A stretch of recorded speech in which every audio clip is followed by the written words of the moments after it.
आज हम बात करने वाले हैं भगवान की सेवा में खतरा उठाना। हाँ, आमतौर पर जो 4 मुख्य कार्य हैं इस संसार के, जिसमें सारे जीव लगे हुए हैं, श्रील प्रभुपाद ने अनेक बार एक्सप्लेन किया। आहार, निद्रा, भय, मैथुन।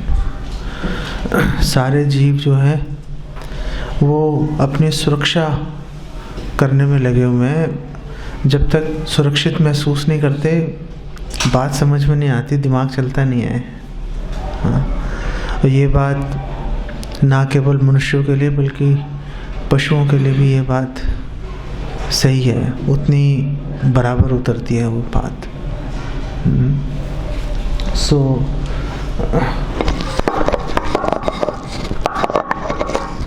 10 तब भी आएगा। हाँ, वैसे भी ले लेता वो, आई थिंक।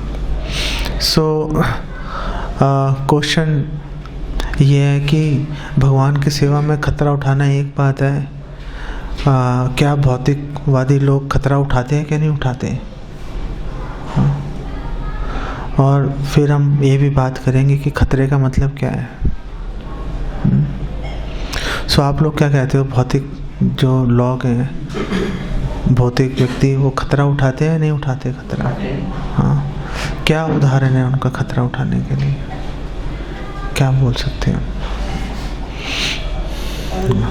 जैसे कि लोग अपने धनार्जन के लिए ऐसे रिस्की काम करते हैं जो कि उनके सेहत के लिए और उनकी मतलब हेल्थ के लिए, लाइफ के लिए बड़ा डेंजरस है। हाँ, जैसे लोग ऐसे पैसा कमाने के लिए इतने उतावले रहते हैं कि उनका लाइफस्टाइल ऐसा हो जाता है, सेहत खराब हो जाती है, बड़ी मतलब परेशानियों का सामना भी करते हैं, मेंटल स्ट्रेस कितना आ जाता है। हम बहुत सारे रिस्क उठाते हैं। हाँ, प्रभुपाद कई बार एक्सप्लेन प्रभुपाद ने किया कि जो भौतिक रूप से बहुत सफल लोग हैं वो कई बार तो खाना ही नहीं खाते, वो लोग, टाइम ही नहीं होता खाना खाने का, ब्लैक कॉफ़ी पीते रहते हैं, वो काम करते रहते हैं। जब मैं जॉब कर रहा था तो मेरे एक मित्र क्या कोलीग था मेरा, इज़राइल में रहता था, लॉयर था वो, उसका नाम था शिमोन ओबरमैन। बहुत उसकी डिमांड थी पूरी कंपनी के अंदर। कोई भी कॉन्ट्रैक्ट नेगोशिएशन है, कॉन्ट्रैक्ट के अंदर कुछ रिव्यू करना है, तो सब उसी को पकड़ते थे पूरे वर्ल्ड के अंदर। तो बहुत बिजी रहता था। तो एक बार मैंने उसको फ़ोन किया, मैं इधर इंडिया में था, गुड़गांव में। तो फ़ोन पे मेरी बात हुई तो काफ़ी परेशान लग रहा था मेरे को। तो मैंने उसको बोला, मैंने कहा भाई शिमोन, तो इतना परेशान क्यों लग रहा है, क्या हो गया? उसने कहा यार बहुत स्ट्रेस है, मतलब रेस्ट ही नहीं मिल रहा। तो मैंने कहा नहीं यार, आप रिस्क मत लो अपनी लाइफ के लिए, आप अपनी सेहत का ध्यान रखो। मतलब जो लोग आप जितना काम कर पा रहे हो उससे ज़्यादा काम है, तो कुछ लोगों को मना करो, भाई नहीं कर पा रहा मैं। तो कह रहा है चलो देखता हूँ। फिर 2 दिन बाद मुझे न्यूज़ मिली कि उसकी डेथ हो गई है। और उसकी डेथ कैसे हुई कि वो आपने सुबह के 3-4 बजे का टाइम था इज़राइल में। तो अपना काम कर रहा था लैपटॉप पे, काम करते करते उसको हार्ट अटैक हुआ। उसने अपना सिर लैपटॉप पे रखा, कीबोर्ड पे, और मर गया। काम खत्म। और सुबह 6-7 बजे उसकी वाइफ जागी तो उसने उसको हिलाया डुलाया तो पता चला कि मर चुका है। लोग ऐसे रिस्क लेते हैं लोग। हाँ, लोगों की हेल्थ ख़राब होती रहती है। और ये कहावत भी है ना कि पहले धन कमाने के लिए सेहत गंवाई, फिर धन गंवा के सेहत कमाने की लोग कोशिश करते हैं, ऐसी कहावत भी है। हाँ,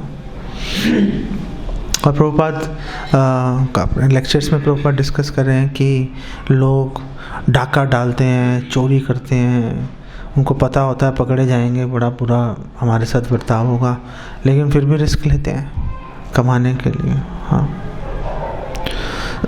तो ये हो गया शरीर के लेवल का रिस्क, मन के लेवल का रिस्क हो गया ये। लेकिन प्रभुपाद एक और खतरे की बात करते हैं। प्रभुपाद क्या बात कर रहे हैं?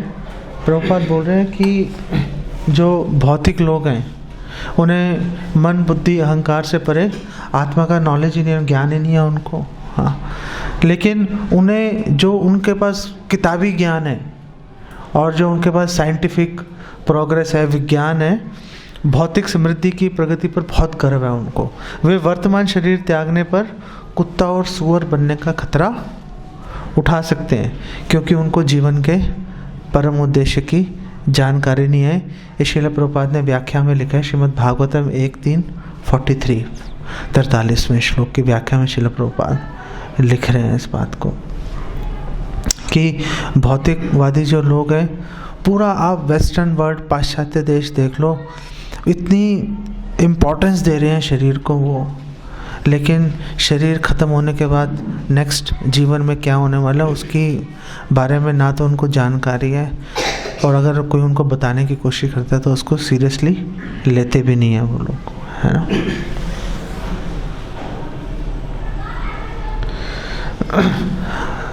भौतिकवादी लोगों की बात छोड़ दो, जो वो तो चलो एक नास्तिक, कई लोग हो गए नास्तिक हैं जी, लेकिन जो आस्तिक हैं, जो भगवान में विश्वास करते हैं,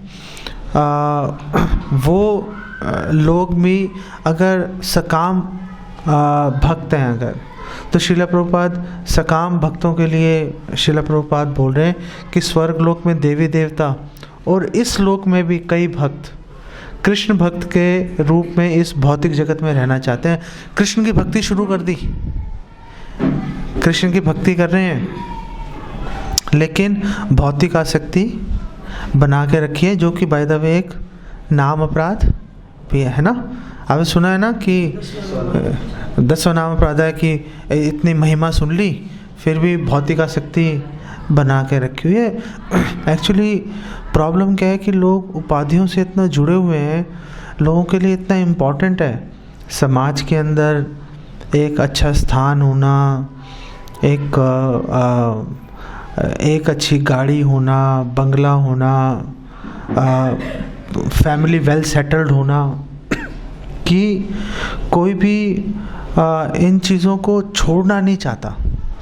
हाँ, कोई भी व्यक्ति चाहे डिवोटी बनने के बाद भी ज़्यादातर लोगों की यही आकांक्षा रहती है कि मतलब हम भक्ति भी करते रहें और ये भी करते रहें। तो श्रील प्रभुपाद बोल रहे हैं कि कई भक्त भी इस लोक में, पृथ्वी लोक में, कई भक्त भी कृष्ण भक्त के रूप में इस भौतिक जगत में रहना चाहते हैं और भौतिक सुख भोगना चाहते हैं।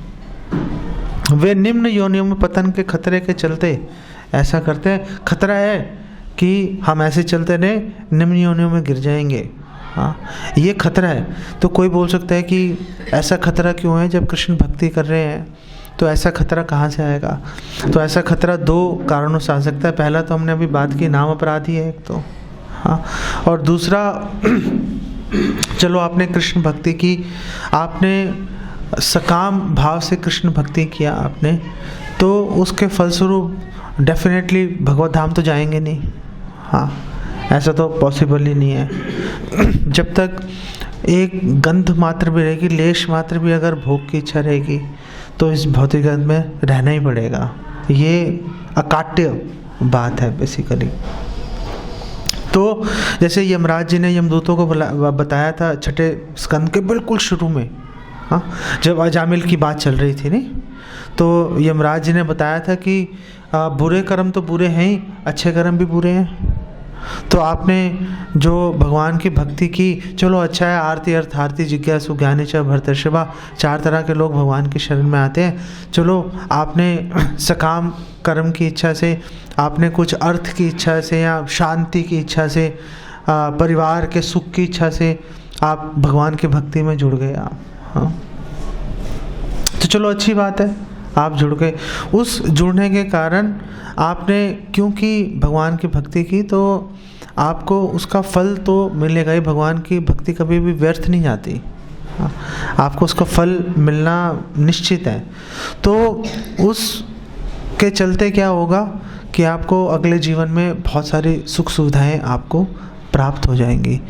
जितने भी भौतिक लोग हैं वो चाहे करोड़ों रुपए दान कर दें, अगले जीवन में उन सुख सुविधाओं को हासिल नहीं कर सकते जो कि एक सकाम भक्त, जो कि कृष्ण भक्ति कर रहा है, जो हरे कृष्ण मंत्र का जप कर रहा है, उसको अनायास भगवान प्रदान कर देंगे। लोग सोचते हैं कि हमें बहुत मेहनत करनी चाहिए, बहुत धन अर्जित करना चाहिए, बहुत दान करना चाहिए, अगले जन्म में हमें उसका प्रतिफल मिलेगा। अगर आप हरे कृष्ण मंत्र का जप कर रहे हो, चाहे सकाम भावना से कर रहे हो, आपको उससे करोड़ों गुना ज़्यादा फल मिल जाएगा, अगर आपकी वो इच्छा है तो। भगवान अपने भक्तों की सारी इच्छाएं पूरी करते हैं। हाँ, कुछ भी इच्छा आपके मन में रहेगी, चाहे अभक्त भी हो, अभक्त की इच्छा भी पूरी कर रहे हैं भगवान। कौन कर रहे हैं अभक्तों की इच्छा पूरी? भगवान ही तो कर रहे हैं। उपदृष्टा अनुमंता चा। तो जब भगवान अभक्तों की इच्छा पूरी कर रहे हैं तो क्या भक्तों की इच्छा क्यों नहीं पूरी करेंगे? करेंगे ही 100%, इसमें कुछ डाउट ही नहीं है इसके अंदर। तो अगले जन्म में बहुत सारी धन संपत्ति मिल गई, तो यमराज जी बोलते हैं कि जब बहुत सारी ऑपुलेंस ऐश्वर्य मिल जाएगा तो उससे दिमाग खराब हो जाएगा। जब दिमाग खराब हो जाएगा तो लोग उल्टे से उल्टे काम करना शुरू कर देंगे। जब उल्टे काम करेंगे तो उनको वापस जो है यमदूतों का मुख देखना पड़ेगा, उनको बार बार जन्म लेना पड़ेगा, बार बार मरना पड़ेगा। हाँ, तो ये खतरा वो खतरा है कि जो निम्न योनियों में पतन हो रहा है, बार बार जन्म ले रहे हैं। और श्रील प्रभुपाद बोल रहे हैं कि जो देवी देवता और जो भक्त ऐसा कर रहे हैं, भगवान उनसे असंतुष्ट हो जाते हैं। भगवान को अच्छा नहीं लगता, भगवान को अच्छा नहीं लगता कि आपको सर्वश्रेष्ठ वस्तु प्राप्त हो गई, नॉलेज भी मिल गई, उसके बावजूद हम लोग अपने सोसाइटी के बारे में, अपने रुतबे के बारे में, अपने उपाधियों के बारे में, उपलब्धियों के बारे में सोचते रहे। भगवान को अच्छा नहीं लगता। भगवान को अच्छा क्यों नहीं लगता? भगवान असंतुष्ट क्यों हो जाते हैं? भगवान असंतुष्ट इसलिए हो जाते हैं जो अभक्त हैं उनके प्रति भगवान उदासीन बने रहते हैं। फर्क है। अभक्त भी भौतिक जगत में बने रहना चाहते हैं, चाहते ही नहीं चाहते, रहना ही पड़ेगा उनको।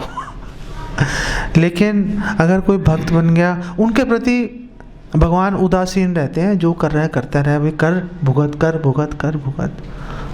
लेकिन जब कोई डिवोटी ऐसा करता है तो भगवान को बहुत बुरा लगता है, भगवान को बड़ा दुख होता है कि ये कर सकता था, ये बाहर निकल सकता था, लेकिन इसने वो चांस गवा दिया, इसने मौके को गवा दिया इसने। इसलिए भगवान बहुत दुखी हो जाते हैं, असंतुष्ट हो जाते हैं भगवान।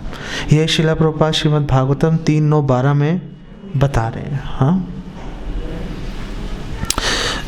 तो श्रील प्रभुपाद कॉन्सेप्ट लेके आते हैं कि जो खतरा उठाने के बारे में श्रील प्रभुपाद कहते हैं, चलो जो ये तो सकाम भक्त हो गए, जो निस्वार्थ भक्त हैं, जो निष्काम भक्त हैं, जो वाकई में इस भौतिक जगत से बाहर निकलना चाहते हैं, श्रील प्रभुपाद बात कर रहे हैं कि दो तरह के हैं, दो तरह के भक्त हैं, गोष्ठानंदी और भजनानंदी।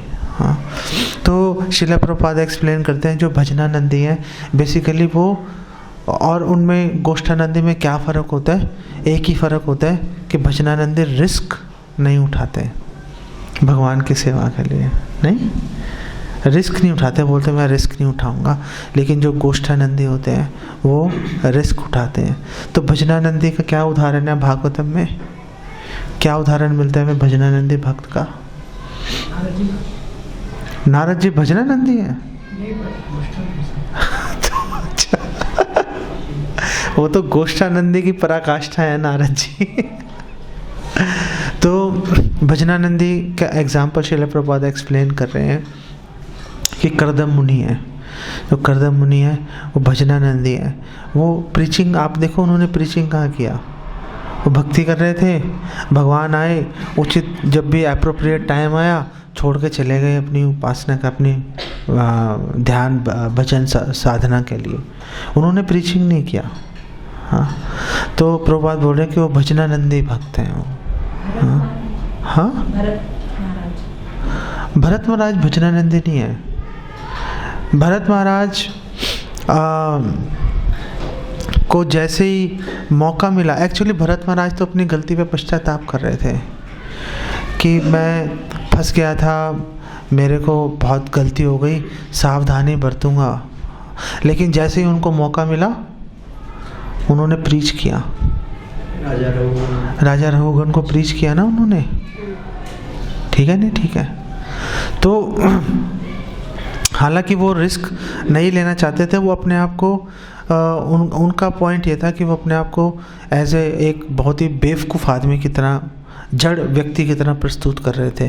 तो कोई उनसे कोई पूछ ही नहीं रहा था आके, कोई सलाह नहीं ले रहा था। लेकिन उनको दया आ गई एक दफ़ा रघुगण के ऊपर। तो एक्चुअली में वो पूरे गोष्ठानंदी नहीं है, लेकिन पूरी तरह से भजनानंदी भी नहीं। बीच में कई कैटेगरीज भी हैं, ऐसा नहीं है कि 0-1 चल रहा है कि यहाँ भजनानंदी होगा या गोष्ठानंदी होगा। अलग अलग कैटेगरीज बीच में चल रही हैं। और गोष्ठानंदी के तो ऑफ कोर्स नारद जी हैं। हाँ, नारद जी आप देखो, उनको श्राप मिले नारद जी को। हाँ, श्राप उन्होंने स्वीकार किए प्रचार के चलते कि आप कहीं पे रह नहीं पाओगे। उन्होंने कहा ठीक है, नहीं रहेंगे। हाँ, लेकिन उन्होंने श्राप मिलने के बाद भी क्या प्रीचिंग छोड़ दी? उन्होंने श्राप मिलने के बाद भी प्रीचिंग नहीं छोड़ी। और लोगों के माइंड में नारद जी की इमेज कितनी खराब इमेज है कि झगड़ा करवा रहे हैं, उनको एज अ जोकर उनको ये सीरियल सिनेमा में पेश किया जाता है उनको। तो ऐसा नहीं है कि नारद जी को पता नहीं था कि लोग मेरे व्यवहार से ऐसा कंक्लूजन भी, ऐसा निष्कर्ष भी निकाल सकते हैं।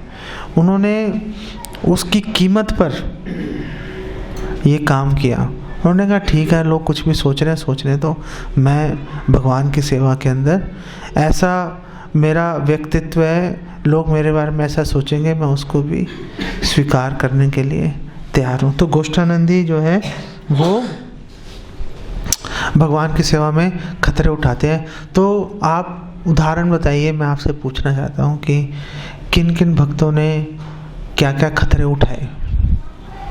आप कौन बताएगा? ओके, आप एक जन एक भक्त के बारे में बता सकते हैं। नित्यानंद प्रभु ने खतरा उठाया। हाँ, उनको पता था नित्यानंद प्रभु को कि ये बहुत ही राक्षसी प्रवृत्ति के हैं, जगाई मधाई।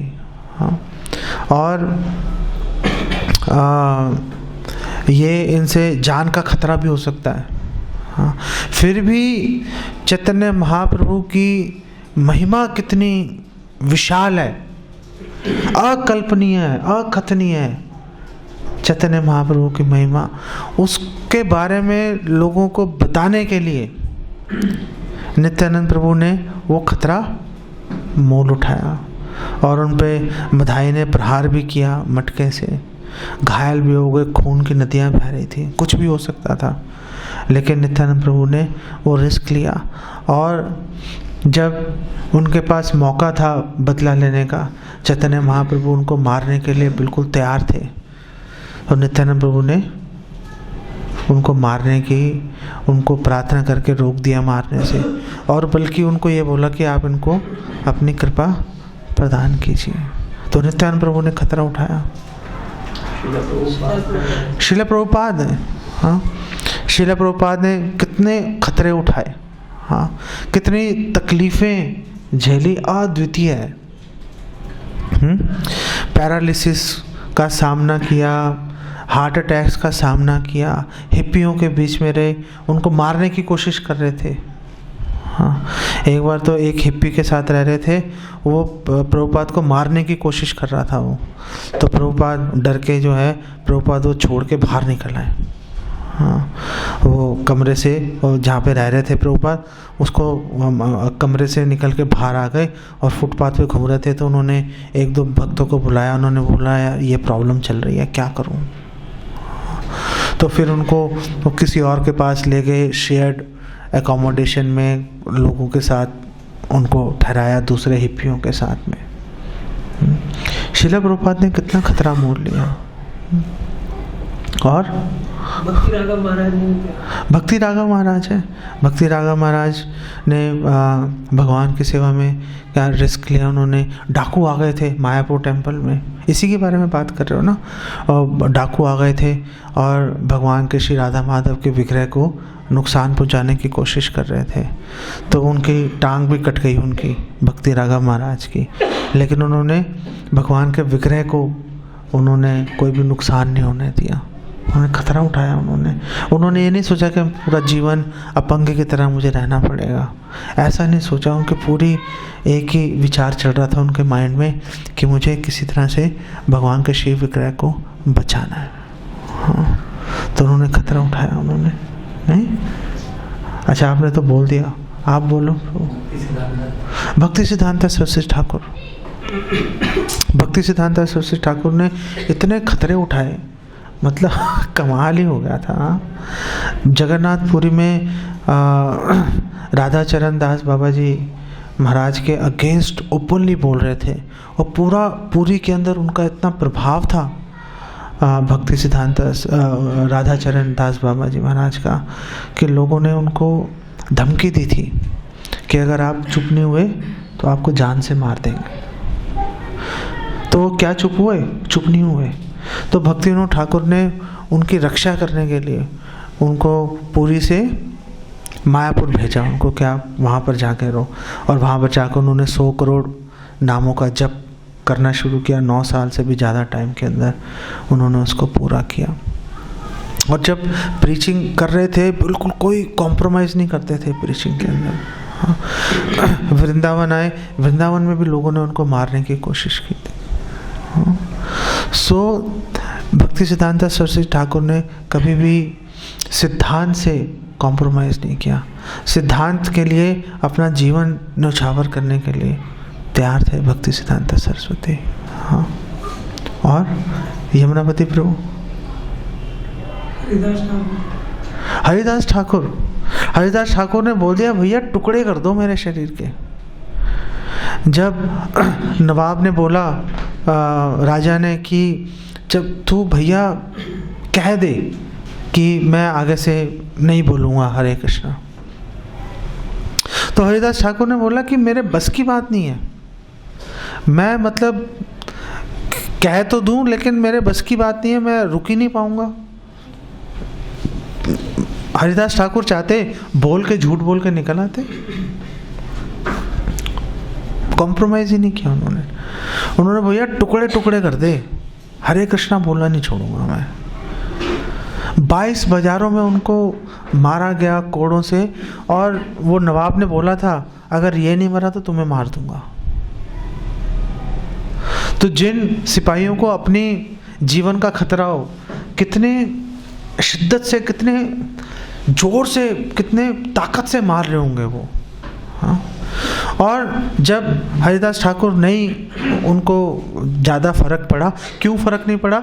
चैतन्य महाप्रभु ने उनको बताया था महाप्रकाश लीला के दौरान कि मैंने कवर कर दिया था तुम्हारे शरीर को अपने शरीर से, और चैतन्य महाप्रभु ने अपनी पीठ दिखाई तो सारे कोड़ों के घावों से भरी हुई थी चैतन्य महाप्रभु के शरीर। चैतन्य महाप्रभु ने कहा मैं बचाऊंगा तुम्हें, मैंने तुम्हारे शरीर को अपने शरीर से कवर कर दिया था। और जब हरिदास ठाकुर ने देखा कि यार ये लोग उन पे दया कर रहे हैं, वो मार रहे हैं, वो उन पे दया कर रहे हैं, यार थक गए हैं, तो वो बार बार बोल रहे थे मरता क्यों नहीं, मरता क्यों नहीं।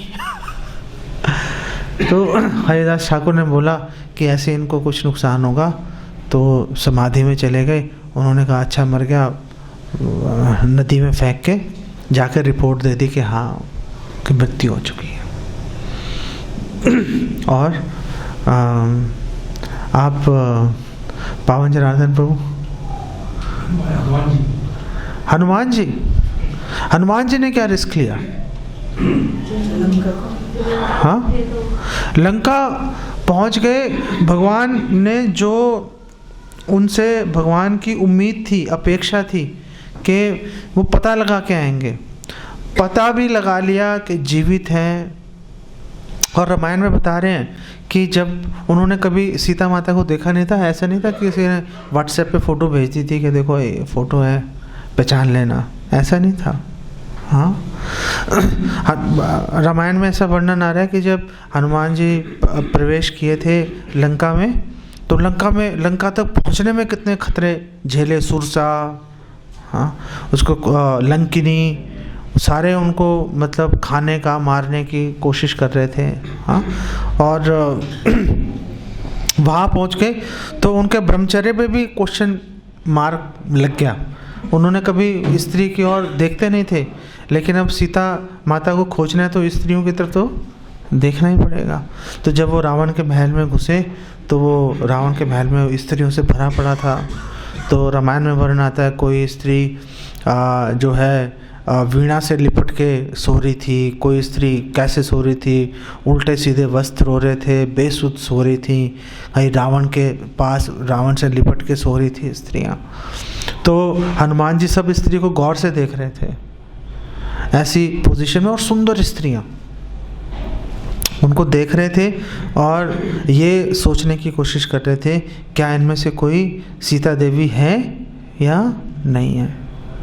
हाँ, और जब उन्होंने सीता माता को खोज भी लिया, सीता माता को खोज लिया, उसके बाद भी मतलब चुपचाप निकले नहीं।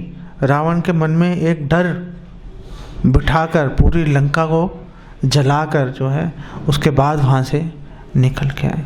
कितना उन्होंने हनुमान जी ने झेली। और भगवान की महिमा को बढ़ाने के लिए उन्होंने सबसे बड़ा खतरा क्या लिया हनुमान जी ने? लंका तो जल चुकी ना।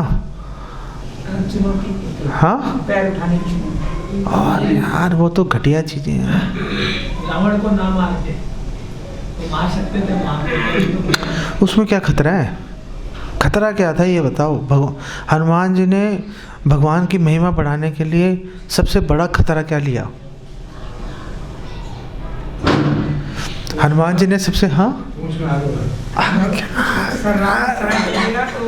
अब देख लो आप लोग, अभी मैं आपको बता तो दूंगा ही, चलो मैंने सवाल उठाया तो जवाब भी दूंगा ही मैं, लेकिन आप लोग सोचते नहीं हो, पढ़ते हो लेकिन सोचते नहीं हो आप लोग। हनुमान जी ने भगवान की महिमा बढ़ाने के लिए खतरा उठाया, स्वयं भगवान के सामने जाकर खड़े हो गए, भगवान के विरुद्ध खड़े हो गए। नहीं, राजा को बचाने के लिए जब अंजनी माता ने वचन दे दिया था कि रक्षा करेंगे, मेरा पुत्र रक्षा करेगा, भगवान राम ने वचन दे दिया था मैं मार दूंगा। पढ़ा है आपने? नहीं पढ़ा? हाँ, स्वामी के विरुद्ध खड़े हो गए जाके।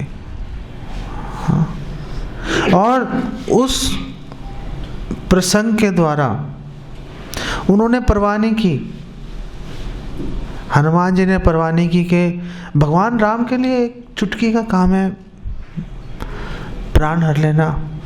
हनुमान जी ऐसे थोड़ा ना सोच सकते थे कि मुझे कैसे मार सकते हैं ये। हनुमान जी सामने खड़े हो गए, आपने मारना है राजा को, मुझे मार के मार दो। नहीं मार पाए भगवान राम। तो क्या भगवान राम पराजित हो गए? क्या उनका यश घटा कि बढ़ा? उनका यश बढ़ गया। भगवान राम का सिद्धांत सामने आ गया कि भगवान राम से भी बड़ा भगवान का नाम है। ये बात सामने आ गई। पहले लोगों को किताबी रूप से शायद पता हो, नहीं पता हो, लेकिन ये घटना से तो लोग कन्विंस हो गए, लोगों को क्लियर हो गया कि भगवान का जो नाम है वो भगवान से भी ज़्यादा शक्तिशाली है। यही तो चैतन्य महाप्रभु पूरा जीवन लोगों को बोलते रहे कि भगवान का नाम जो है भगवान से ज़्यादा शक्तिशाली है। क्यों? भगवान से ज़्यादा सुलभ है भगवान का नाम। भगवान दर्शन देंगे नहीं देंगे अलग बात है, भगवान का नाम लेने से कोई किसी को नहीं रोक सकता। हरिदास ठाकुर ने तो यहाँ तक बोल दिया कि आपने अगर कोई व्यक्ति हराम भी बोलेगा तो भी उसको राम बोलने का फल मिल जाएगा। यहाँ तक हरिदास ठाकुर चले गए भगवान नाम के महिमा के अंदर। तो हनुमान जी ने वो रिस्क लिया, हनुमान जी ने